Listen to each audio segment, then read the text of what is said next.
आज भी दिल थम कर बैठिए और बने रहिए हमारे साथ आखिर तक, क्योंकि आखिर में 67,000 में से अहम 50 फ्रीडम फाइटर्स के नाम भी बताएंगे जिन्होंने आज़ादी की लड़ाई में जान कुर्बान कर दी। उन सभी भाइयों बहनों बुजुर्गों का तहे दिल से शुक्रिया जिन्होंने छोटे बड़े अमाउंट से SD24 न्यूज़ को सपोर्ट किया। हीरे जवाहरात ना चाहत की बात कर, ए बुलबुले चमन मेरे भारत की बात कर। साथियों, SD24 के इंटेलेक्चुअल ऑडियंस, पिछले एक दशक से मुसलमान काफ़ी आसान हो गया। मुसलमान कटुआ, मुल्ला, फड़ुआ हो गया। मुसलमान पहला टारगेट बन गया। हर हिले बहाने मुसलमानों को टारगेट किया जा रहा है। मॉब लिंचिंग मुसलमानों की, बुलडोजर से घर तोड़े जा रहे मुसलमानों के। देवी देवताओं पर सवाल खड़े करते हैं कम्युनिस्ट, उन्हें बुरा भला कहते हैं नास्तिक लोग, नवबौद्ध, पेरियारवादी उन्हें गाली तक देते हैं और बदला उन्हें लेना है मुसलमानों से।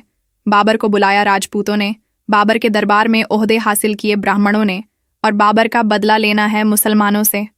ब्राह्मणों ने यूरेशिया से वोल्गा के तट तक मुगलों से नाता जोड़ा, मुगलों से बेटियां बिहाकर रिश्ते कायम किए राजपूतों ने, उनके सिपहसलार बने राजपूत, मंत्री बने ब्राह्मण, अधिकारी बने कायस्थ और बदला लेना है मुसलमानों से। टू नेशन थ्योरी दी सावरकर ने, मुस्लिम लीग से मिलकर सरकार बनाई हिंदू महासभा ने, जिन्ना के मज़ार पर चादर चढ़ाई अडवाणी ने, बस लेकर पाकिस्तान गए वाजपेयी, जिन्ना पर किताब लिखी जसवंत सिंह ने, मुस्लिम लीग अध्यक्ष नवाज शरीफ के नवासी की शादी में गए मोदी जी, और बंटवारे का जिम्मेदार मुसलमान, बदला लेना है मुसलमानों से। आखिर क्यों? पता नहीं, ये डर है, एहसासे कमतरी है या कुछ और। क्योंकि नफरत नहीं हो सकती, नफरत करने की कोई वजह नहीं है। कुर्बानियों का जिक्र अभी ना तमाम है, अब्दुल हमीद जैसी शहादत की बात कर। पिछले एक अरसे से हर तरफ नफरत की राजनीति चल रही है। हर हिले हर बहाने से उन मुसलमानों को टारगेट किया जा रहा है जिनके 67,000 पुरखों ने देश की आज़ादी के लिए अपनी जानें कुर्बान कर डाली। भारत को मुसलमानों ने अपने खून से सींचा है, तब जाकर हमारा मुल्क हरा भरा हुआ और हम सांस ले पा रहे हैं। हमें ये नहीं जानना कि भारत की आज़ादी के खिलाफ कौन था, हमें यह भी नहीं जानना कि अंग्रेज़ों से पेंशन कौन लेता था। हमको उनसे क्या वास्ता जिन्होंने अंग्रेज़ों से माफ़ी मांगी। हम जयचंद को क्यों याद करें? हमें पूर्णिया पंडित से क्या लेना जिसने अंग्रेज़ों के सिक्कों में ईमान बेचकर सुल्तान को शहीद करवाया। हमें कृष्णा भास्कर से भी मतलब नहीं। हम उनको भूल गए जिन्होंने इंदिरा गांधी, राजीव गांधी का कत्ल किया, जिन्ना को छोड़कर गांधी का कत्ल करने वाले देश प्रेमी बन गए, शहीद भगत सिंह, राजगुरु सुखदेव के फांसी को इजाज़त देने वाले बापू बन गए, और 67,000 शहीद ओलेमाओं की नस्लें आज भी देशद्रोही कहलाती है। आज मुसलमानों को एक ही चश्मे से देखा जा रहा है। मुसलमान मुल्ला है, कटुआ है, भड़ुआ भी है, पंचर वाला है, सड़क किनारे बैठा हुआ टोपी। आज हम इतिहास को दोहराएंगे। हम बताएंगे ऋषि सुनक जिस मुल्क का प्रधानमंत्री है, उनके पूर्वजों ने हमारे 67,000 ओलेमाओं का कत्लेआम किया था, लाखों हमवतनी भाइयों का कत्लेआम कर दिया था।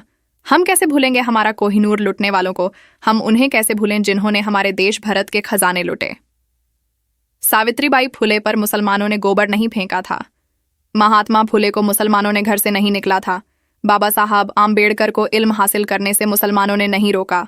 संत तुकाराम महाराज कत्ल मुसलमानों ने नहीं किया। सती प्रथा, देवदासी प्रथा, वर्ण व्यवस्था मुसलमानों ने नहीं बनाई थी। दलितों को घोड़ी चढ़ने से मुसलमान नहीं रोकते, मगर बदला मुसलमानों से लेना है। हम आज रिपब्लिक डे के मौके पर भारत देश के वो 50 टॉप मुस्लिम फ्रीडम फाइटर्स को हम याद करेंगे जिन्होंने इस देश के लिए अपनी जानें कुर्बान की थी। कुल 67,000 से ज्यादा है।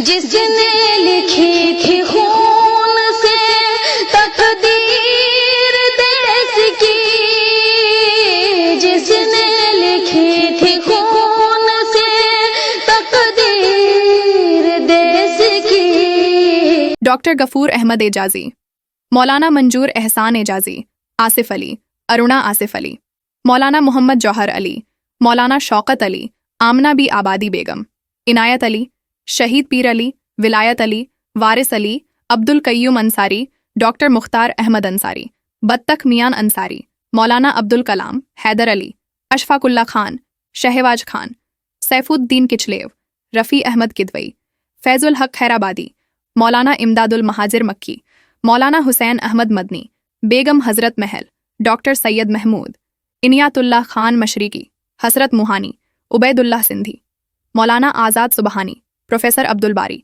मौलवी मोहम्मद बाक़िर, शेख भिकारी, कर्नल महबूब अहमद, शफ़ी दाऊदी, मौलाना मजहरुल हक, मौलाना मोहम्मद उल हसन, अली इमाम, हसन इमाम, सैयद इकबाल, खान अब्दुल गफ्फार खान, हकीम अजमल खान, बदरुद्दीन तैयब जी, टीपू सुल्तान, मोहम्मद यूनुस, जाकिर हुसैन, बहादुर शाह जफ़र, बेगम जीनत महल, अल्लाह बख्श सुमरो, मौलाना हिफ्जुर रहमान, अताउल्लाह शाह बुखारी। 150 साल तक हम पर हुकूमत करके लाखों भारतीयों का कत्लेआम, बेघर और उन पर जुल्म करने वाले ब्रिटेन को तुम दामाद बनाओ या जीजा, हम तो उस पर लानत भेजेंगे। जय भारत। आप सभी अमन पसंद भारतीयों को गणतंत्र दिवस यानी रिपब्लिक डे की बहुत बहुत मुबारकबाद। हाजरा नाच की एक जबरदस्त रिपोर्ट पर एक नजर डालते हैं, जिसके बाद देश के लिए खून उबलने लगेगा। आखिर तक सुनिए। बहावलपुर की अंग्रेज अदालत है। एक मर्द मुजाहिद भरी अदालत में खड़ा हुआ है। उस मर्द मुजाहिद ने अपना खिताब शुरू किया और भरी अदालत में बुलंद आवाज से कहा, अंग्रेज की फौज में दाखिल होना हराम है, हराम है, हराम है। मौलाना जौहर उस मर्द मुजाहिद के पैरों में गिर पड़े और गिरकर कहा, हजरत बयान बदल दो। लेकिन उस मर्द मुजाहिद की जबान से जो लफ्ज निकले वो कमान से निकले हुए तीर की तरह थे, जो कभी भी वापस नहीं आ सकते थे। जानते हो वो मर्द मुजाहिद कौन था? वो थे शेखुल अरब वल अज़्म हजरत मौलाना हुसैन अहमद मदनी। अंग्रेज अफसरान को मौलाना हुसैन अहमद मदनी के खिताबी फतवे पर गुस्सा आ गया। अंग्रेज अफसर कहने लगा, हुसैन अहमद, तुझे मालूम है इस गुस्ताखी की सजा क्या है? मौलाना मदनी ने जवाब दिया, तू खुद ही तय कर लो। अंग्रेज अफसर फिर बोला कि इस गुस्ताखी की सजा सिर्फ मौत है। मौलाना मदनी ने अपने कांधे पर रखी सफेद चादर को हवा में लहराया और कहा, हुसैन अहमद मदनी जब देवबंद से चला था तो अपना कफन साथ लेकर चला था। ऐ ख्वार अंग्रेज, जालिम, हुसैन अहमद तेरी धमकियों से डरने वाला नहीं है। मैंने जो कहा था वो दोबारा कहता हूँ, अंग्रेज तेरी फौज में शामिल होना हराम है, हराम है, हराम है। सन 1954 में हुकूमत भारत ने मौलाना मदनी को पद्म भूषण से सम्मानित किया। सन 2012 में हजरत मौलाना के नाम पर भारतीय डाक सेवा द्वारा एक डाक टिकट जारी किया गया। हजरत मदनी जमिया मिलिया इस्लामिया दिल्ली के फाउंडर मेंबर में से एक थे। तहरीक रेशमी रुमाल चलाने की सजा में वो अपने उस्ताद शेखुल हिंद हजरत मौलाना महमूद मदनी के साथ माल्टा की जेल में रहे। उन्हें अपने उस्ताद के साथ असीर माल्टा का लक़ब भी मिला। ये आजादी हमें यूं ही नहीं मिली है, ये आजादी हमें यूं ही नहीं मिली है। इस पर हजरत शेखुल हिंद, हजरत शेखुल अरब वल अज़्म, हजरत हकीमुल उम्मत, हजरत गंगोही, हजरत नानतोवी, अल्लामा शब्बीर अहमद उस्मानी, मुफ्ती शफी उस्मानी, मौलाना हिफ्जुर रहमान सयोहरवी, अल्लामा अनवर शाह कश्मीरी, अमीर शरीयत शाह अताउल्लाह शाह बुखारी, उबैदुल्लाह सिंधी, मौलाना मोहम्मद अली जौहर, मौलाना शौकत अली, मौलाना मजहर अली अजहर और तमाम बड़े बड़े मुफ्ती मौलाना मशाइख की कुर्बानियां लगी हैं। आज कितने हमारे भाई दोस्त ऐसे हैं जिन्हें अपने इन बुजुर्गों वलियों के नाम तक नहीं मालूम है। अफसोस, आजादी के जश्न का मौका आता है, हम भगत सिंह की बात करते हैं, हम गांधी की बात करते हैं, हम चंद्रशेखर आजाद की बात करते हैं, हम मंगल पांडे की बात करते हैं, लेकिन हम अपने उन नायाब हीरों को भूल पड़े हैं जिन्होंने हमें आजाद देखने के लिए, इस वतन को आजाद देखने के लिए और अपने साथ लाखों उलमाओं की जान की कुर्बानियां पेश की थी। सबसे पहले अंग्रेजों के खिलाफ जिहाद का फतवा सन 1803 में शाह अब्दुल अजीज दहलवी व तमाम बड़े उलमाओं ने दिया था। सन 1857 में हाजी इमदादुल्लाह मुहाजिर मक्की की क़यादत में अंग्रेजों के खिलाफ एक जंग लड़ी गई, जिसमें हजारों लाखों उलमाओं ने बढ़ चढ़कर हिस्सा लिया।